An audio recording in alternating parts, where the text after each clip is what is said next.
Hi నమస్తే. పుష్పరాజ్, డాకు మహారాజ్, ఒక పక్క అల్లు అర్జున్, మరో పక్క నందమూరి బాలకృష్ణ. వీళ్ళిద్దరు రీసెంట్ గా కలిసి చేసిన షో అన్స్టాపబుల్. ఆ ఎపిసోడ్ టెలికాస్ట్ అయితే అటు బాలయ్య ఫ్యాన్స్ కావచ్చు, ఇటు అల్లు అర్జున్ ఫ్యాన్స్ కావచ్చు బాగా ఖుషిగా ఉన్నారు. ఎందుకంటే ప్రస్తుతానికి టాలీవుడ్ లో ఈ ఇద్దరు మంచి ఫామ్ అయితే దూసుకుపోతున్నారు. అటు అల్లు అర్జున్ పుష్ప 1 సూపర్ హిట్, దాని తర్వాత నేషనల్ అవార్డు వచ్చింది. ఇక పుష్ప 2 మేనే గురించి చెప్పే పనే లేదు.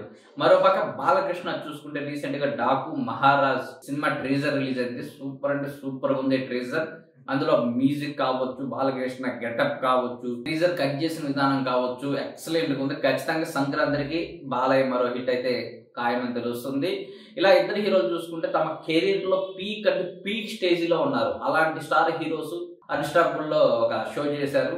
మంచి అప్లాజ్ అయితే వచ్చింది. పెద్దగా వివాదాల జోలికి వెళ్లకుండా, మరీ ఎక్కువ కంటెంట్ అనేది లేకుండా, సాదాసీదా కంటెంట్ తో మంచి బీజిఎంలతో షో నడిచింది. ముఖ్యంగా పవన్ కళ్యాణ్ విషయంలో అల్లు అర్జున్ చాలా పాజిటివ్ గా మాట్లాడటం, ఆయన ధైర్యం నాకు నచ్చుతుంది, ముక్కుసూటిగా వెళ్తాడు అని చెప్పడంతో పవన్ కళ్యాణ్ ఫ్యాన్స్ చాలా వరకు కూల్ అయిపోయారు. ఖచ్చితంగా అల్లు అర్జున్కి మళ్ళీ మెగా ఫ్యాన్ సపోర్ట్ అయితే దొరుకుతుంది, అందులో సందేహం లేదు. అదే సమయంలో అటు మహేష్ బాబు గురించి, ఇటు ప్రభాస్ గురించి కూడా మంచి కామెంట్స్ అయితే చేశాడు. ఇక యంగ్ హీరోస్ గురించి విజయ్ దేవరకొండ గురించి కావచ్చు, సిద్ధు జొన్నలగడ్డ గురించి, అశోక్ సేన్ గురించి, అభిషేక్ గురించి, ఇలా యంగ్ జనరేషన్స్ కూడా టచ్ చేశాడు అల్లు అర్జున్. ఓవరాల్ గా ఆ షో చూస్తే ఇటు నందమూరి ఫ్యాన్స్ కావచ్చు, అటు మెగా ఫ్యాన్స్ కావచ్చు, మిగిలిన మహేష్ బాబు, ప్రభాస్ ఫ్యాన్స్ కావచ్చు, అందరినీ ఈ ఒక్క షోతో అల్లు అర్జున్ కట్టేశాడని చెప్పాలి. ఇదే సందర్భంలో అల్లు అర్జున్ ఒక చిన్న మాట అన్నాడు. 14 ఏళ్ళకి నా కెరీర్ లో టర్నింగ్ పాయింట్ వచ్చిందని. నిజమే, అల్లు అర్జున్ కెరీర్ ని చూసుకుంటే తన 28 ఇయర్స్ అప్పుడు అంటే 2010 ఆ టైంలో వేదం సినిమా వచ్చింది. దానికి ముందు వరుడు ఫ్లాప్ అయింది. కానీ వేదం సినిమాతో అల్లు అర్జున్ పుట్టే చాలా వరకు చేంజ్ అయిపోయింది. అల్లు అర్జున్ కెరీర్ లో ది బెస్ట్ మూవీస్ అనేది తీస్తే అందులో వేదం అనేది ఖచ్చితంగా ఉంటుంది. అంత ఇంపాక్ట్ క్రియేట్ చేసింది ఆ మూవీ. ఆ మూవీ తర్వాత ఆల్మోస్ట్ అల్లు అర్జున్ ఇంకా వెనక్కి తిరిగి చూసుకునే పని లేకుండా పోయింది. తర్వాత బద్రీనాథ్ ఒక ప్రయోగం చేశారు.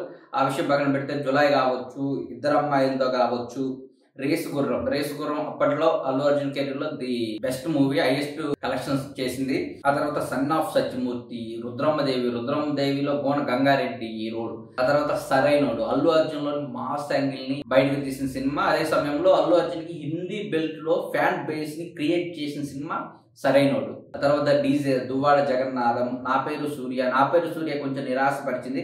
కానీ ఆ తర్వాత వెంటనే అలా వైకుంఠపురంలో industry record, Allu Arjun entire career లోనే చెప్పుకోదగిన సినిమా, ఆల్ టైమ్ రికార్డ్స్ అలా వైకుంఠపురం పేరు మీద ఉంటుంది.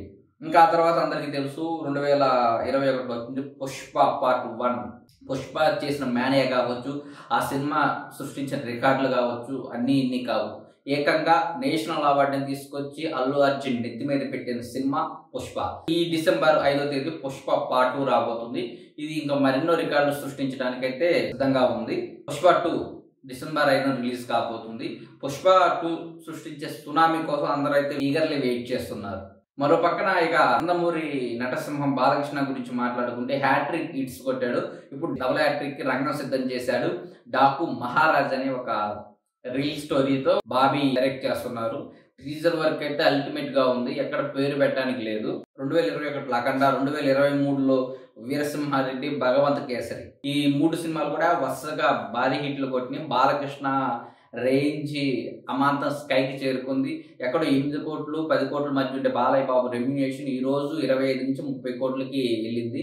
అయినా సరే బాలకృష్ణ గారితో సినిమాలు తీయడానికి నిర్మాతలు వెంటబడుతున్నారు. అంటే బాలకృష్ణ మార్కెట్ ఎలా ఉందో చూసుకోవాలంటే అన్స్టాపబుల్ షో కావచ్చు, ఇటు హ్యాట్రిక్ ఎమ్మెల్యేగా కావచ్చు, బసవ తారకం క్యాన్సర్ హాస్పిటల్కి చైర్మన్ గా కావచ్చు, సినిమా రంగంలో కావచ్చు, అదేవిధంగా ఒక అల్లుడు ఐటీ మినిస్టర్, గవర్నమెంట్ లో కీలక రోల్ పోషిస్తున్నారు. ఇంకో అల్లుడు ఎంపీగా పనిచేస్తున్నారు. ఒక పక్కన పెద్ద కూతురు హెరిటేజ్ సంబంధించి కార్యక్రమాలు చూసుకుంటూ మంచి ఎంటర్ప్రెన్యూర్ గా ఎదిగింది. చిన్న కూతురు సినిమా రంగంలోకి అడుగుపెట్టి సొంత ప్రొడక్షన్ హౌస్ స్టార్ట్ చేసి ఇటు బాలయ్య బాబుతో, అదేవిధంగా మోక్షజ్ఞతో సినిమాలు స్టార్ట్ చేస్తుంది. ఇక బాలయ్య బాబు నటవారసుడు నందమూరి మోక్షజ్ఞ హీరోగా రాబోతున్నాడు. దానికి సంబంధించిన పోస్టర్ రిలీజ్ అయింది. డిసెంబర్ లోనే ఆ సినిమా షూటింగ్ మొదలయ్యే అవకాశం ఉంది. ఈ రకంగా చూసుకుంటే బాలయ్య బాబు తన జీవితంలోని పీక్ స్టేజీలో ఉన్నాడు. అటు పుష్పరాజ్ కావచ్చు, ఇటు డాకు మహారాజ్ కావచ్చు, ఇద్దరు మంచి పీస్ లో ఉన్నారు కెరీర్ లో. రాబోయే రోజుల్లో మరిన్ని విజయాలు అందుకోవాలని ఆశిద్దాం. All the best Pushparaj and all the best Daaku Maharaj.